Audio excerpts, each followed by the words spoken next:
Madam President, I ask unanimous consent that the pending amendments be set aside and that I be permitted to proceed as if in morning business for up to 10 minutes. Without objection. Thank you, Madam President.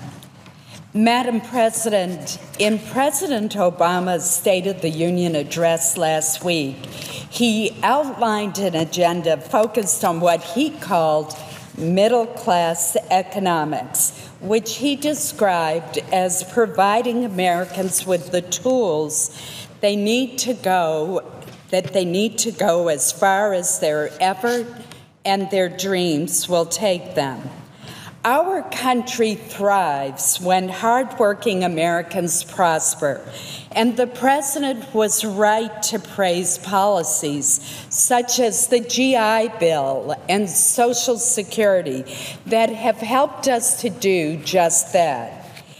That is why, Madam President, I am perplexed at the President's proposal to tax the earnings of the 529 college savings plan accounts.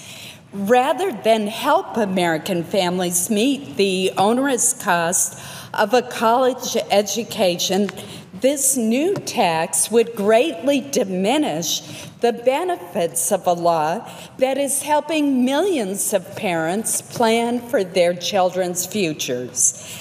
The President's proposals undermine the very values that we should be promoting.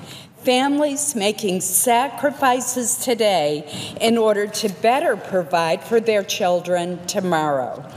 The President's plan would also lead to more student loan debt for many young people at a time when concern over the level of debt is rising. I would also note that the President has proposed eliminating the tax deduction on interest on student loan payments. Madam President, one of the first questions new parents ask themselves is how will they be able to pay for their children's education? For the past 14 years, the 529 accounts have been an important part of the answer.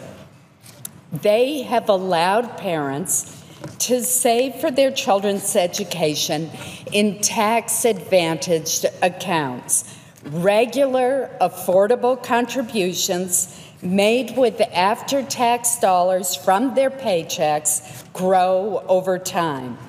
When college years start, those savings and the earnings from their investments can be withdrawn tax-free for educational expenses. These small sacrifices made from paycheck to paycheck can have an enormous impact, making real the dream of higher education. Parents know that receiving a college degree greatly improves their child's future earnings potential.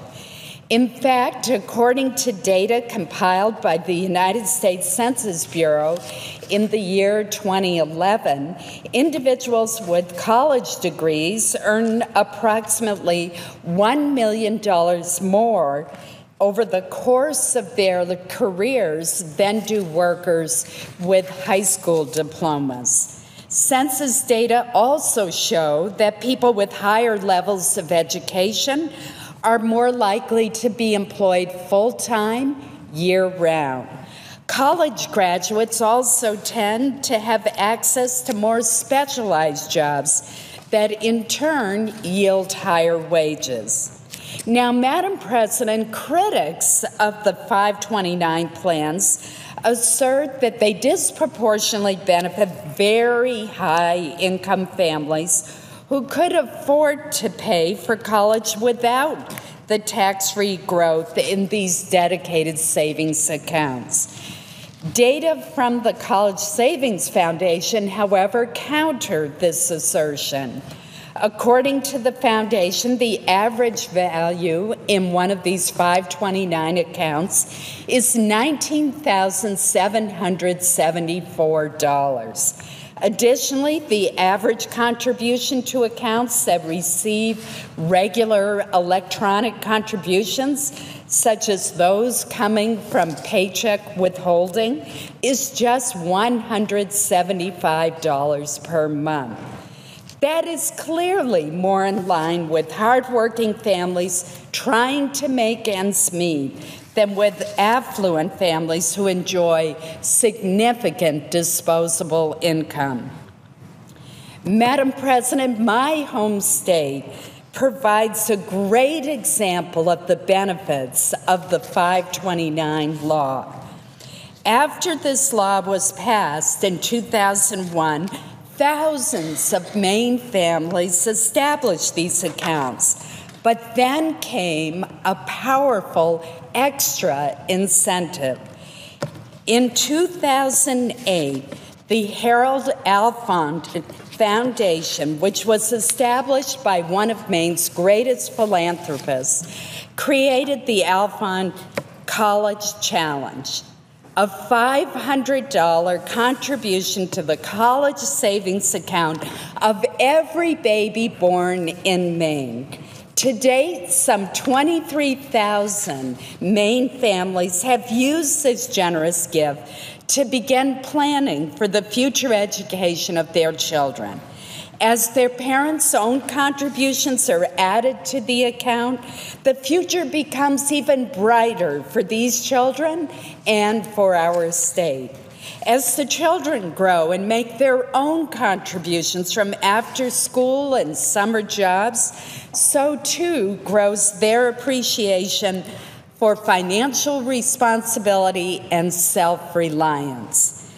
The President says that his proposal is driven in part by the need to simplify the tax code. Our tax code certainly needs simplification, and I hope that that becomes a major accomplishment of this Congress. But the question must be asked, how does creating a difference between the 529 contributions already made, which would remain untaxed, and new contributions, which would be taxed, how does that simplify anything? And perhaps more to the point, in addition to simplification, our tax code needs predictability. Madam President, before I joined the Senate, I was employed at Hudson University in Bangor, Maine, an outstanding institution that has a high percentage of students who are the very first in their families to attend college. Every day I saw how hard parents and students worked, how many sacrifices they made in order to make higher education a reality. My experience at Hudson is the chief reason why one of the very first bills that I introduced in this chamber was the College Affordability and Access Act. That bill called for creating tax-preferred educational savings account, the precursor to the Coverdale savings accounts, tax incentives for employer-provided educational assistance, and a tax deduction for student loan interest. Many provisions of that bill are now law, but would also be harmed by the President's proposal. Madam President, the 529 College Savings Plan program channels the determination that I saw while working at Hudson University, and that exists throughout our great country, into a tangible benefit built upon the virtues of saving and planning for the future. Changing the tax rules for the 529 accounts would break a promise to families across this country who are working hard to save for their children's educations to help them attain a brighter future. I urge my colleagues to join me in working to make college more accessible and more affordable, and to save the 529 College Savings Plan program. Thank you, Madam President, and I thank the sponsors and managers of this bill. Madam President,